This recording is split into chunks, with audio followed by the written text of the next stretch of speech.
Alright, hey guys, welcome back to the tutorial. This part is going to be on the beach zone. In my opinion, this is one of the hardest zones to learn, and it can be tough when you're first starting out, but hopefully I can help remediate that. So here we are right after the meta zone. The first part of this segment starts off with the meeting place. So the meeting place is a central hub to the entirety of the PokéPark, where you can go to various other zones, and you're required to do this little run around part really quick. So just keep mashing through text, dash forward. Chikorita's going to talk to you, and then right after you're done here, you want to hold just straight right and then upright. Or actually, that was wrong. Straight right and then tap left right after you get to like right here, because you're facing Chikorita.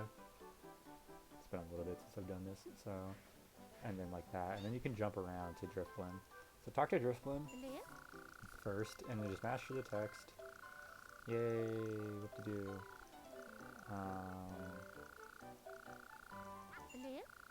So right here, when the text resets, don't go to the meta zone. You have to make sure you want to quit out. If you go to the meta zone, you lose 20 berries, and you lose some time running back.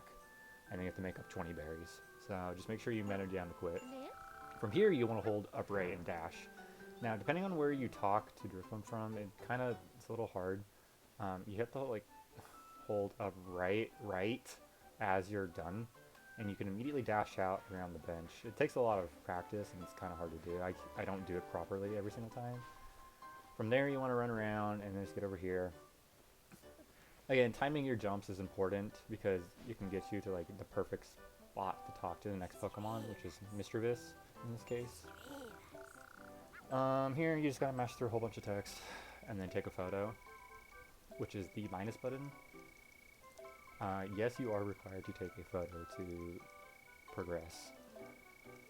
So like right when Mischievous is done talking, which is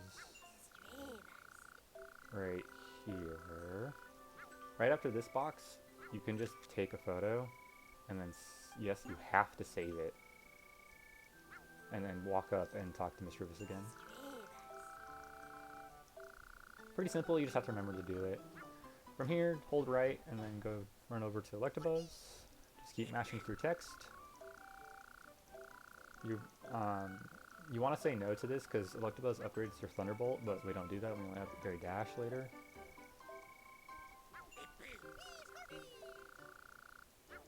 So just keep mashing 1 and 2, doesn't matter, you'll take a no. From here, hold up and then jump, and then just keep holding up until you talk to Corphish.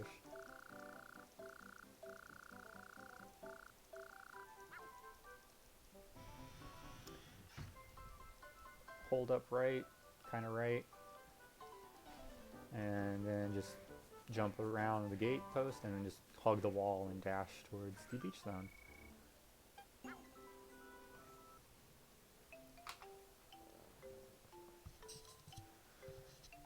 So welcome to the beach zone. This is your second major area of the game. This is your watery area, also known as RNG Hell. Most of the Pokemon you're going to be looking for can spawn in about half of the area. So good luck. Probably 3/4, I would say, actually. So here you just want to just dash forward, don't touch anything. You'll get a cutscene with Azurill and Slowpoke, and you just mash through all the text. Right here, you're going to be looking for a couple of Pokemon as you're making your way towards the bridge in the background. You're going to be looking for Slowpoke, Azurill, Starly, and Staravia. Now the birds I'll talk about in a little bit once we get to that, but these two you have to get, and they're pretty important, and you basically lose a run if you don't get them. Especially Azurill. Azurill is way more important than Slowpoke. See, Slowpoke's closer though, so I'm just going to go ahead and take Slowpoke. Just for now. But Azurill is way more important because Azurill unlocks Totodile, whom we also friend. Whereas Slowpoke unlocks Mudkip, which we don't care about. Nice Weasel in the way. Slowpoke's a pretty easy chase. Just mash and you'll be fine. So it's pretty... unlucky. Wow, all these Pokemon. Pretty random. Sometimes they'll spawn in front of you like that. Sometimes they'll be off to my left in this little like alcove area. I recommend not ever going over there because it's a waste of time. See, Azrael's over there, and normally I wouldn't recommend going over there. I would wait. So we're going to wait for that. Now, all these birds, again, these guys don't matter unless it's a Starly or a Staravia. Pidgeotto is also fine, but I don't really recommend Pidgeotto because there's more text boxes with, I believe it's her, than the other two birds. Now, it's okay if you don't get all those Pokemon immediately. You're probably not going to. So just keep on going. Turn right on the bridge and talk to Corsola. This is your first instance of a quiz. You basically have to just answer 3 questions correctly. You get 3 answers. They are the same answers every single time. It's just the position they're in can be randomized, where this could be down here the next time it's asked. Eventually, I'm going to make a full list of questions that these Pokemon will ask you, and then I'll have that as a separate paste bin that you guys can look at. But right now, it's just basically memorizing, and if you just read the question, the answer is pretty self-explanatory. What do you receive when you win a skill game? You receive berries. What color are the stripes on my back? They are brown. See, I'm getting pretty bad answer placements. Crabby. So I got a 3-3-1. That's not great. Ideally, you just want to be able to mash, but you just have to pay attention. If you fail a quiz at any point, you have to start from the beginning, which kind of sucks.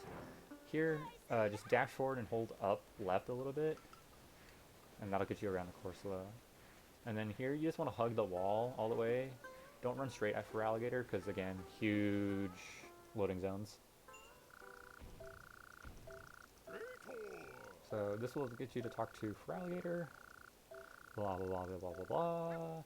Now you want to hold right and dash and just keep going straight. And then this will get Piplup. Again, just mash through text.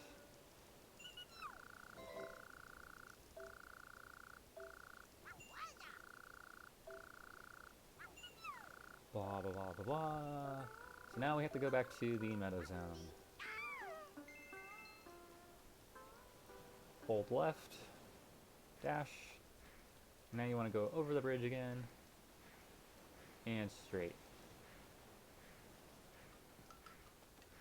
So once again, I'm still looking for that blue ball of annoyingness. Yay, good, okay. Again, Azrael can spawn in a pretty wide open area, so getting her here is good. There's a couple Starlies there that I could have also got if I had already gotten Azrael. So Azrael's a chase, and this chase is kind of annoying because she bounces on a cycle. Sometimes you'll get really unlucky and you'll go right under her as she bounces. You just kind of have to move around it, like, and then kind of wiggle side to side if she's going to do that. You can try jumping into her if she's right over you. Sometimes she'll just 360 or like 180 on top of you, and you lose some time. It's just something you have to get around. So I mentioned in part 1 that this is a 60-70 berry route. So the difference between 60 and 70 berry, again, if you don't see the birds, not a problem. You get 2 chances at this. So come over here to the Drifloon stop and check it, and this will spawn in Drifloon. And then go ahead and talk to Drifloon. And then you want to menu down to Meadow. So how the menuing works is it starts at meeting place every single time, and then it'll go progressively. So meeting, Meadow, beach, iceberg, cavern, lava, haunted, granite, flower. So you just have to menu down for this time. Meadow zone. You pay 20 berries. And now the very first time you do this, which is this one, you have to watch this cutscene. Every time after that, you can skip this cutscene by mashing plus. So again, the 60-70 berry route is dependent on which bird you get between Starly and Staravia. Starly is a little bit faster, but you have to get an extra berry. Staravia, depending on what you can, where it is, can be pretty fast. You want to come over here, by the way, just, again, run around the bridge. Can be pretty fast, and that gets you a 60 berry route. Again, it just depends. We'll talk about it in a little bit. So you want to hit this crate, and this will get this little pile of bundled wood, jump towards it, pick it up, and now you want to walk over to Bidoof. So if you missed Ambipom in the first segment, you can get Ambipom or Apom here, but it wastes time, about 20 seconds, because you have to run over the bridge to the other side. 20 to 30 seconds, depending on where they are. So you're required to get 4 pieces of lumber here for Bidoof, so this is your first real instance of fetch quest, as I like to call it. The very first one was the one with Munchlax, so that's not really worth mentioning because it's right in front of him. But this one is your first pain. You're going to be looking for Chimchar. Now, sometimes if Chimchar is back there, which you can see him right now, but I didn't see him because my camera was like that, you can break this box open and then just keep going and go friend Chimchar. You can also friend the Starly in this zone, that's not a problem. The only thing is, Starly in the Meadow Zone has way more text boxes than the Starly do in the Beach Zone. So with Pokemon for 2 HP like this, usually you just want to dash into them. You don't want a T-Bolt combo because it does 1.5 and you're just wasting time doing that.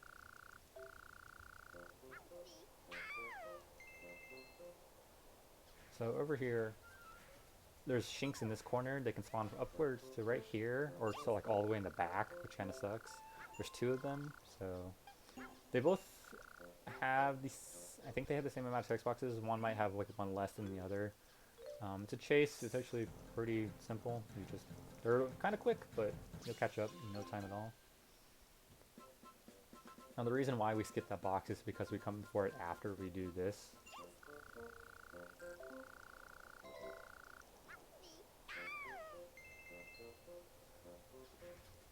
See, I just hugged the tree and I ran into it. Jump. And Pikachu loves to only be able to pick shit up if it's right in front of him. If you're like facing towards it, right, on a 90-degree line, and you turn like more than 15 degrees away from the item, he won't want to pick it up because apparently he's extremely narrow-sighted. You can't dash when you're holding items, so you just have the D-pad walk all the way, and this becomes annoying later, as you'll see in the lava and cavern zones. But for right now, it's not too long of a distance. You just have to do it a couple of times. So sometimes you'll be unlucky and Chimchar won't be anywhere near you until you're done with this, which you'll just have to friend them after the point. Now you can pick this one up if you've already broken it, otherwise get it first, and then go to the far away one is your third one.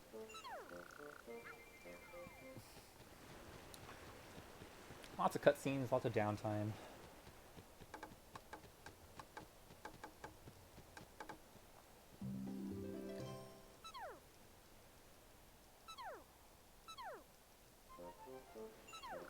From here, once you've done 3 pieces, you want to hold down right after this, and go left of this tree and hit this box over here. See, jumping towards that box saves about a second in walking, assuming you immediately face towards the item and pick it up. And you just want to try and be in the straight path as much as possible, so you're not wasting time walking around in circles or having to, go around a curve or things like that.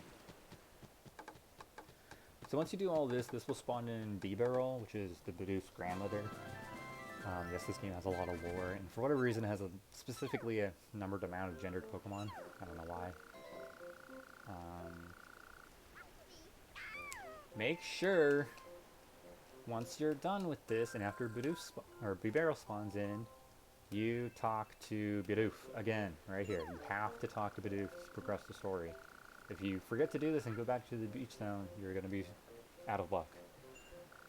So once you do that, now you can go back. From here, you want to look for B-Barrel and Chimchar, which I got a pretty good B-Barrel spawn. The one thing I say of note for this Pokemon is be careful when B-Barrel is sitting down.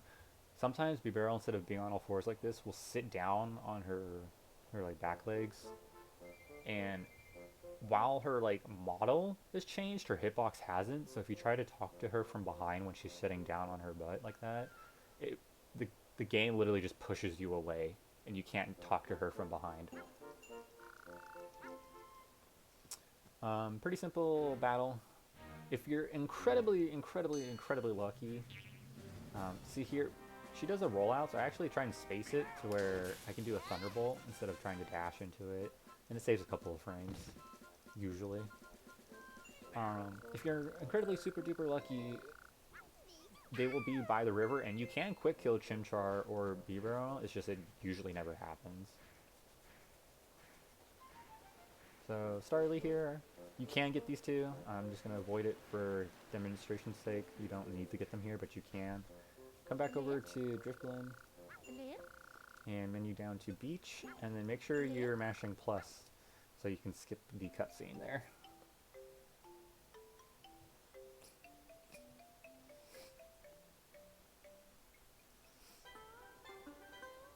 Nice Totodile. You're going to need Totodile, so actually this is a good chance to pick him up. Totodile can spawn literally anywhere over here on this side of the area, so getting him right here is really nice. Sometimes you just won't ever see him on your path. Again, if you're super duper close to the water, you can quick kill him. Again, I don't really recommend it because he usually isn't ever, and you have to be actually pretty close. Sometimes that distance doesn't work. So I still need either a Starly or a Staravia in this route right now. So I'm looking, and nothing. That's fine. So once you come back from the meta zone, you want to come all the way over here and run into this box right here by the bridge. Pick this piece of lumber up and come over here and talk to the Bidoof with it first. You can talk to Bidoof without this, but she'll just tell you, hey, I need lumber. And by doing this, you just skip that part about it. She'll automatically just go to the next part. Like that. Now, Sharpedo and Carvana are going to be mean and not let you build the bridge. So you have to go beat another attraction in order to be allowed to build the bridge.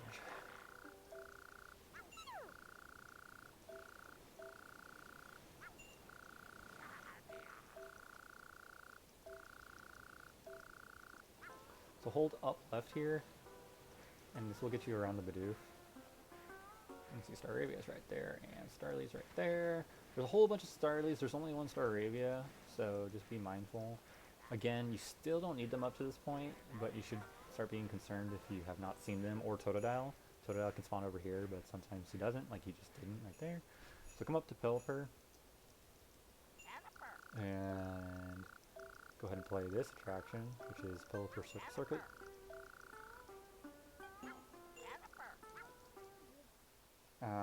You'll always have Spearow at this point. If you have a Starly, go ahead and use Starly. There's literally no difference between these two. It just saves you like a frame, like a couple of frames to get Starly instead of Spearow, and Starly's a little bit easier, but Spearow is usually your normal go-to. So the goal, 8,500, but the bonus is 9,000, so at a minimum I need 9,000 points. This attraction is really simple. Yellow rings are worth 100, red rings are worth 300, and rainbow rings are worth 1,000. The course is always the same, so you can memorize it and you just find the points. And really, even if on your first time, you could just get all the rainbow rings and you'll be fine. Motion controls kind of suck, but boom, I'm done. And then once you're done, you don't have to play anymore. You can if you want to do ILs or whatever, but you could just go right over here and just chill out in the corner and nothing changes.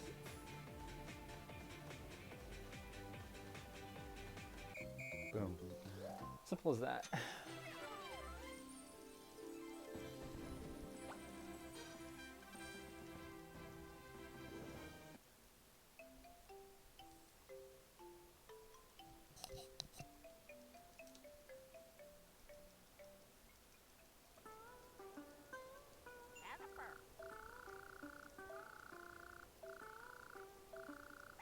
So here's your third prism piece.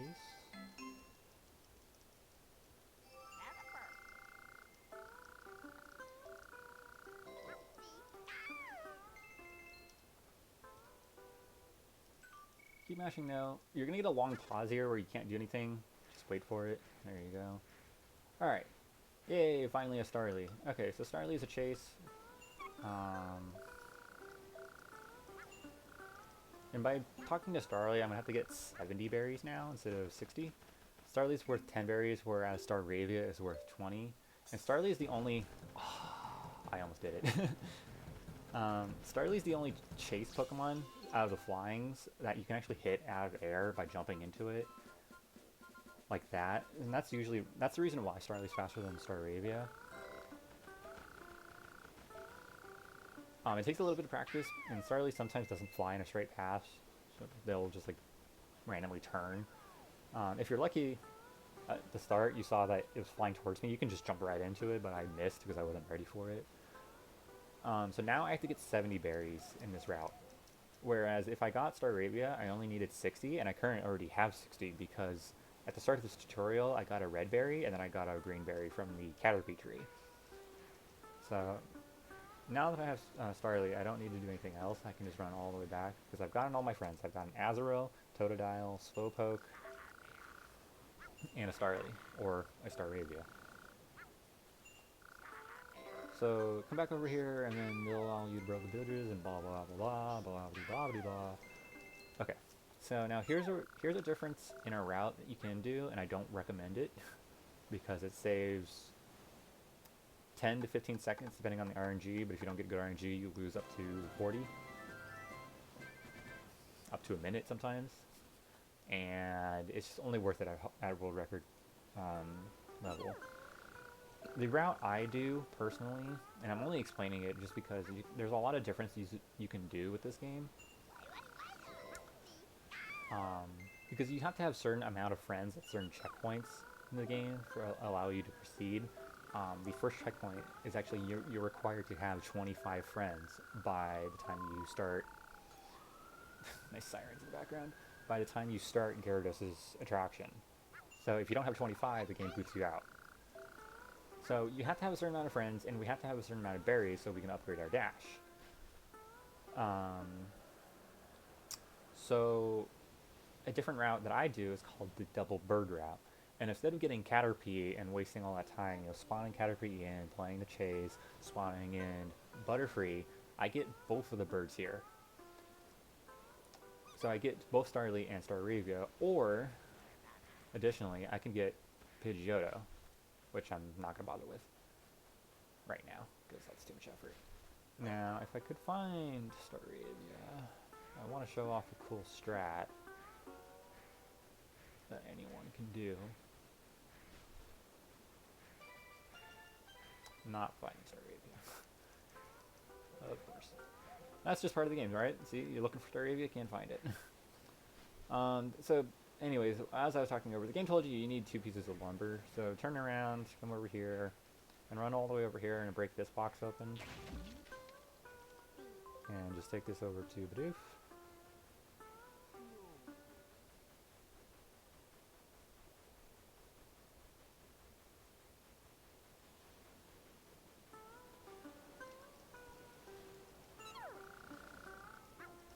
And then come back over here and break open this box that we first broke open, and also give that to Bidoof.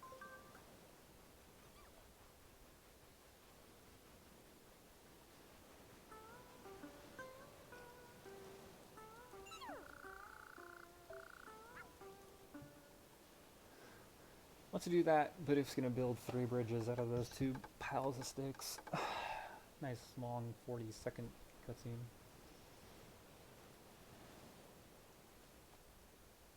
Or something like that. 30 or 40 seconds.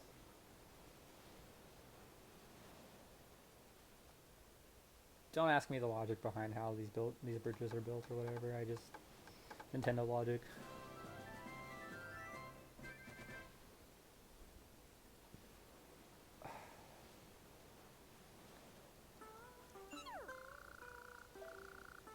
So now you can go fight Gyarados.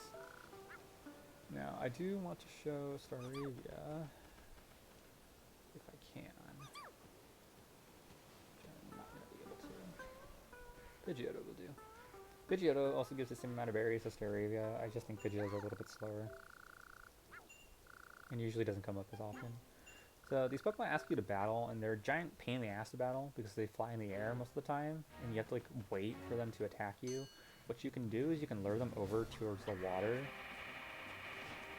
and even if they hit you, it's not a problem because you can just knock them into the water. Save a lot of time.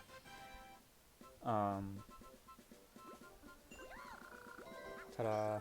Look at that. So that's something you can do. Again, it's location dependent, and most of the time it's actually even faster, even if they're like way over here. Nice to Arabia. I'm not gonna do that now, but that's literally generally the gist. You get them and they fly off into the air, and you just sit on the water right here, like on the edge, and you can either just sidestep or whatever, or let them hit you. And usually Staravia is the one you're gonna be looking for. Will just fly right into the water, just like that. So now I have an extra friend and extra berries, but that doesn't really matter too much. So once you've gotten all your friends and all this done, you want to run over to Gyarados, who is over here.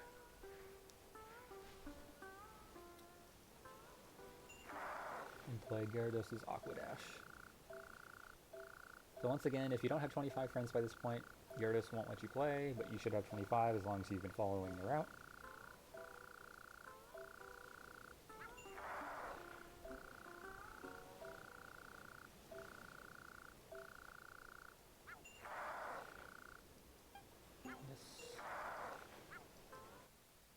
So this we play with B-Barrel, so you want to hold left because B-Barrel is the fastest option that we currently have within this route. So you want to beat it within 25.5 seconds. So you hold 2 to speed up, and then you just steer with the Wii remote.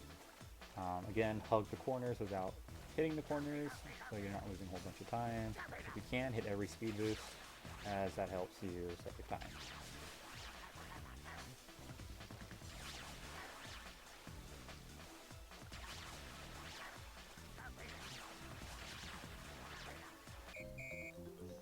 .11 is a horrible time, for me at least.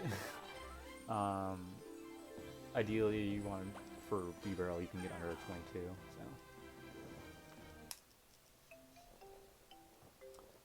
I think my PB is a 21.91 or something like that, 0.9, and I'm like a couple frames off the IL world record. So yeah. Blah blah blah, get all your friend prism pieces. Yeah, you got the 4th one now, and you're almost done with the beach zone. Only just a little bit left. So again, this zone kind of sucks just because Pokemon can spawn in a really wide open area, and sometimes you have to chase them down. It just sucks. So that's part of it, and learning those spawns is just comes with experience. So you want to take this bridge now that Bidoof conveniently built over here to Feraligatr, and talk to Feraligatr once they're done, so he can break open this rock that blocks you from progressing.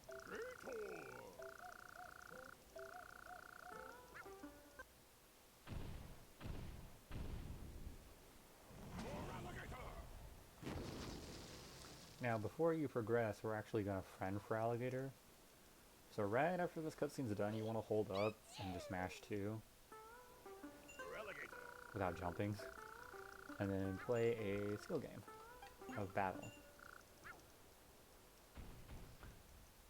So Feraligatr has 4 HP bars, and I usually recommend just dashing straight into him at the beginning, as it's a little bit easier than trying to run up and do a Thunderbolt. And then from there, you just do 2 normal Thunderbolt combos, like that. Otherwise, you get Hydro Pumped to death. That's no fun. Right here, once you're done with this, you want to hold up left and jump, and then start dashing. Otherwise, you'll bonk into Feraligatr if you hold up the left and dash. So Piplup will give you all this text and cutscene and blah de blah de blah, and Lapras here is your key to the next zone. You have to do this weird, awkward movement right here to Lapras. I've never been able to figure out a good one. Just I hold up right and just dash a little bit and then jump. It gets it done. But yeah, that is the end of Beach Zone. Once you talk to Lapras here, you just have to mash through some text and then say yes. to going to the iceberg zone.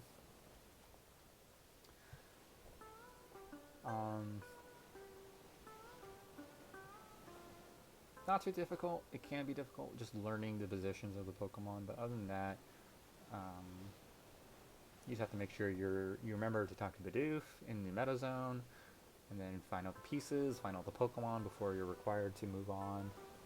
Um, Once you start memorizing the game and getting better, this zone can be as I said, RNG hell, just because you're looking. You don't get a good spawn the entire time you're there, and you're at the point where you need to proceed, but you don't have the Pokemon that you need, and then it's just, do you want to waste a minute looking for that Pokemon and friending them, and then running all the way back over? Usually, the answer is no.